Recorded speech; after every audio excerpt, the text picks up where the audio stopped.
Assalamualaikum warahmatullahi wabarakatuh. Alhamdulillahirabbil alamin wa bihi nasta'in ala umuri dunya waddin. Assalatu wassalamu ala asyrafil anbiya'i wal mursalin sayyidina wa maulana Muhammadin wa ala alihi wa sahbihi ajma'in, amma ba'du. Yang pertama, kepada yang saya hormati dosen pengampu mata kuliah Bahasa Indonesia Miss Ella Octaviana MPD, dan kepada teman-teman sekalian yang saya banggakan. Di sini saya akan menyampaikan beberapa materi tentang bahasa Indonesia. Materi yang pertama yaitu tentang diksi atau pilihan kata. Materi yang kedua tentang kalimat efektif, dan materi yang ketiga adalah tentang paragraf. Nah, sebelum melanjutkan kepada pembahasan yang pertama, saya akan memperkenalkan diri. Nama saya Christine Diastuti dengan NPM 211101021 dari Prodi Pendidikan Agama Islam kelas D. Baiklah, lanjut kita masuk kepada pembahasan materi yang pertama, yaitu tentang diksi atau pilihan kata. Nah, diksi secara garis besar adalah pilihan kata. Nah, di mana kita harus bisa memilih atau memilah kata yang tepat pada situasi dan kondisi yang tepat. Nah, di dalam KBBI atau Kamus Besar Bahasa Indonesia, diksi merupakan pilihan kata di mana penggunaannya tepat dan selaras. Nah, di dalamnya juga terdapat ide atau gagasan yang sehingga nantinya akan ada efek timbal balik dari lawan bicara kita. Kemudian yang selanjutnya ada fungsi diksi. Diksi memiliki 6 fungsi. Fungsi yang pertama yaitu tentang melambangkan gagasan yang diekspresikan secara verbal. Nah, jadi gagasan-gagasan yang ada di kepala kita akan disampaikan atau diucapkan secara verbal. Kemudian yang selanjutnya membentuk gaya ekspresi gagasan yang tepat. Yang selanjutnya ada menciptakan komunikasi yang baik dan benar.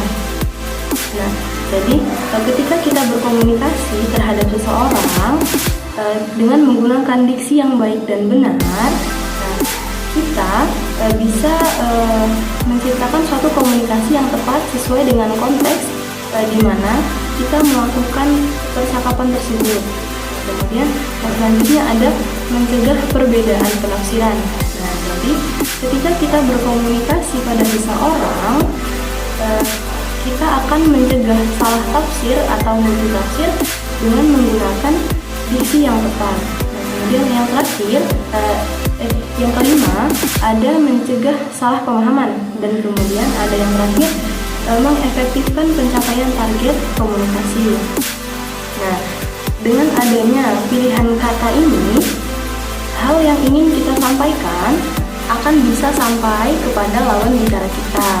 Kemudian yang selanjutnya ada syarat-syarat diksi atau pilihan kata. Diksi memiliki 3 syarat. Nah, yang pertama yaitu ketepatan, yang kedua yaitu kecermatan, dan yang terakhir yaitu kesesuaian. Nah, ketepatan sendiri dibagi menjadi beberapa. Yang pertama ada lebih kepada siapa kita berbicara. Nah, kemudian yang selanjutnya ada di mana tempat kita berbicara. Nah, kemudian yang terakhir ada pengetahuan kata. Pengetahuan kata dalam artian kita harus mempunyai kosakata yang lebih banyak. Yang kedua ada kecermatan. Nah, kecermatan ini lebih kepada menghindari kata-kata mubazir, di mana ketika kita memilih kata, kita harus memperhatikan apa yang tidak perlu diucapkan karena sudah diwakilkan dengan kata-kata yang lain. Nah, kemudian ada yang terakhir kesesuaian. Nah, penggunaan ragam baku dan harus sesuai dengan konteks keadaan di sekitar. Nah, jadi kita harus menggunakan ragam yang baku dan harus menyesuaikan dengan konteks yang ada di sekitar kita. Kemudian yang selanjutnya ada makna kata. Makna kata ada 6. Yang pertama ada denotasi, yang kedua ada konotasi, yang ketiga ada sinonim, yang keempat ada antonim, kelima ada kata umum, dan yang keenam ada kata khusus. Yang pertama ada denotasi. denotasi adalah makna harfiah yang sebenarnya dari suatu kata. Nah, kemudian yang selanjutnya ada konotasi. Konotasi ialah kata atau kalimat yang mengandung makna tidak sebenarnya atau mengandung makna tidak sesungguhnya. Dapat dikatakan sebagai kata yang memiliki frasa dan tidak langsung mengacu pada kalimat sesungguhnya. Nah, kemudian yang selanjutnya ada sinonim. Sinonim adalah suatu kata yang memiliki bentuk yang berbeda namun memiliki arti atau pengertian yang sama. Nah, kemudian ada antonim. Antonim adalah suatu kata yang berbeda makna dan bentuknya dengan kata yang lain. Kemudian yang selanjutnya ada kata umum. Apa sih kata umum? Nah, kata umum ialah kata-kata yang memiliki makna dan cakupan pemakaiannya lebih luas. Nah, sedangkan kata khusus ialah kata-kata yang memiliki makna dan cakupan yang lebih sempit. Kemudian yang selanjutnya ada relasi makna atau hubungan makna. Nah, relasi makna ada 3. Yang pertama ada homonim.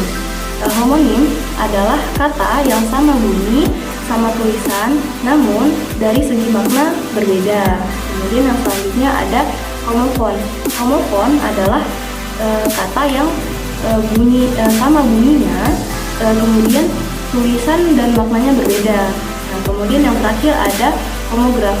Homograf sendiri adalah kata yang berbeda bunyi, berbeda makna, namun dalam bentuk tulisannya dia sama. Nah, kemudian kita masuk ke materi yang kedua, yakni tentang kalimat efektif. Nah, kalimat efektif sendiri adalah susunan kata yang mengikuti kaidah kebahasaan secara baik dan benar. Nah, kemudian yang selanjutnya ada syarat-syarat dari kalimat efektif. Yang pertama yaitu sesuai dengan ejaan yang disempurnakan. Nah, sebuah kalimat efektif harus menggunakan ejaan yang baik dan benar tanda bacanya. Nah, kemudian yang selanjutnya ada sistematika. Sistematika ialah sebuah kalimat yang paling sederhana adalah yang memiliki susunan subjek dan predikat. Nah, kemudian ditambahkan dengan objek, pelengkap, dan keterangan. Kemudian yang selanjutnya tidak boros kata. Dalam artian susunan kalimat harus tepat sasaran dan tidak bertele-tele atau singkat, padat, dan jelas. Nah, kemudian yang selanjutnya tidak ambigu. Tidak ambigu dalam artian tidak memiliki arti ganda, sehingga tidak menyebabkan ketidakjelasan dalam memahami sebuah kalimat. Nah, kemudian yang selanjutnya ada ciri-ciri dari kalimat efektif. Nah, yang pertama ada kesepadanan struktur. Kesepadanan struktur yang pertama adalah harus memastikan kalimat yang dibuat mengandung unsur bahasa minimal yang lengkap, yaitu yang terdiri dari subjek dan predikat. Nah, kemudian tidak menaruh kata depan atau preposisi di dalam subjek, karena hal ini akan mengaburkan pelaku di dalam kalimat tersebut. Nah, kemudian yang selanjutnya harus berhati-hati pada penggunaan konjungsi yang di depan predikat, karena membuatnya menjadi perluasan dari subjek. Terakhir, tidak memiliki subjek ganda.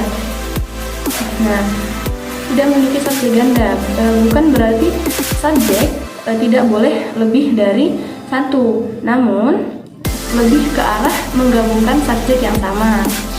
Nah, yang selanjutnya ada kehematan kata. Ada 2 hal yang memungkinkan kalimat membuat kalimat yang boros sehingga menjadi tidak efektif. Yang pertama yaitu menyangkut kata jamak, dan yang kedua yaitu mengenai kata-kata bersinonim. Nah, yang selanjutnya ada kesejajaran kalimat.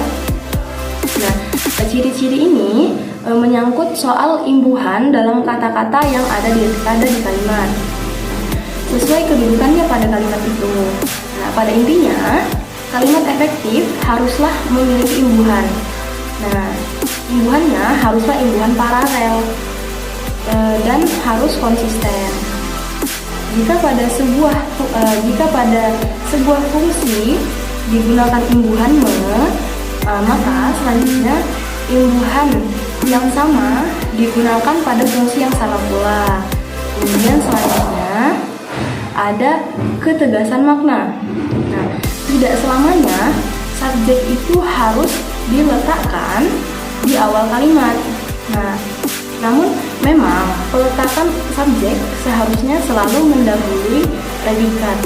Tetapi di dalam beberapa kasus tertentu kita bisa saja meletakkan keterangan di awal kalimat untuk memberi efek penegasan. Hal ini dilakukan agar supaya pembaca dapat langsung mengerti gagasan utama dari kalimat tersebut. Nah, kemudian jenis kalimat yang biasanya dijumpai dalam ketegasan makna ini ialah kalimat perintah, kalimat larangan, ataupun anjuran. Nah, kemudian yang selanjutnya ada kelogisan kalimat.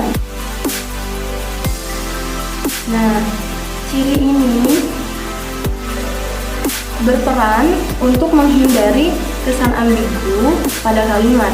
Karena itu, kita membuat kalimat harusnya dengan ide yang mudah dimengerti dan masuk akal agar para pembaca dapat dengan mudah memahami dan mengerti maksud kalimat yang kita buat. Nah, kemudian yang selanjutnya ada paragraf. Nah, pengertian paragraf sendiri ialah sekumpulan kalimat yang disusun secara teratur dan saling berhubungan berdasarkan sebuah ide pokok penulisan yang tersusun dalam satu alinea. Nah, yang kemudian ada ciri-ciri pengembangan paragraf.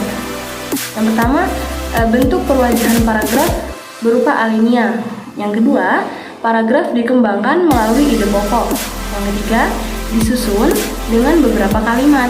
Nah, yang keempat, kumpulan kalimat dalam paragraf harus saling berhubungan. Nah, yang kelima, susunan kalimatnya teratur membentuk kelogisan. Nah, yang keenam, hubungan kalimatnya dikendalikan oleh satu ide pokok. Kemudian yang selanjutnya ada syarat pengembangan paragraf. Yang pertama ada kesatuan, yang kedua ada kepaduan, dan yang ketiga ada kelengkapan. Nah, Kesatuan dikembangkan dari sebuah ide pokok ke dalam ide penjelas atau kalimat penjelas. Nah, sebuah paragraf dikatakan memiliki kesatuan jika sebuah paragraf dikembangkan dari sebuah ide pokok ke dalam ide penjelas. Nah, sebuah paragraf dikatakan memiliki kesatuan jika hanya mengandung satu gagasan utama dan tidak menyimpang dari pokok pembicaraannya. Nah, kemudian yang kedua ada kepaduan. Paragraf dapat ditunjukkan dengan adanya keserasian antar kalimat dalam paragraf. Nah, kemudian kepaduan antar kalimat dalam paragraf meliputi dua macam. Yang pertama ada makna koheresi dan kepaduan dalam bentuk kohesi. Nah, penanda kohesi dalam paragraf dapat berupa sinonim, antonim, hiponim, dan repetisi. Nah, kemudian penanda kohesi yang pertama ada kata transisi, yaitu konjungsi atau ungkapan penghubung antar kalimat. Nah, yang kedua ada referensi atau pengacuan. Yang ketiga ada paralelisme atau kesejajaran struktur, dan yang keempat ada elipsis atau pelesapan. Nah, dan yang terakhir kelengkapan. Syarat kelengkapan akan terpenuhi jika semua informasi yang diperlukan untuk mendukung atau menjelaskan gagasan utama sudah tercakup atau terpenuhi. Nah, ketuntasan dapat dimaknai kedalaman pembahasan, yakni semakin konkret penggambaran suatu objek akan sama akan semakin jelas informasi yang disampaikan. Kemudian ada unsur-unsur paragraf. Yang pertama kalimat utama dan yang kedua kalimat penjelas. Yang pertama kalimat utama. Fungsi kalimat utama sangat penting, yaitu memberitahu kepada pembaca mengenai apa yang diperbincangkan di dalam paragraf tersebut. Kemudian bagi penulis, kalimat ini berfungsi sebagai pengendali terhadap permasalahan yang dibahas. Kemudian yang selanjutnya ada kalimat penjelas. Kalimat penjelas merupakan kalimat yang berisi tentang penjelasan atau penjabaran dan uraian yang detail tentang kalimat utama atau gagasan utama sebuah paragraf. Kemudian sebuah paragraf dikembangkan dari ide pokok yang dituangkan dalam sebuah kalimat utama. Ide pokok dalam kalimat utama kemudian akan dikembangkan ke dalam gagasan penjelas. Gagasan-gagasan penjelas tersebut dituangkan ke dalam kalimat penjelas. Kemudian kalimat utama dalam sebuah paragraf yang akan menjadi kalimat penjelas. Agar kalimat tersebut memiliki kesatuan topik atau pokok pikiran. Demikian tadi penyampaian materi dari saya. Apabila sekiranya ada kekurangan maupun kesalahan dalam penyampaian materi, saya mohon maaf. Dan terima kasih. Wassalamualaikum warahmatullahi wabarakatuh.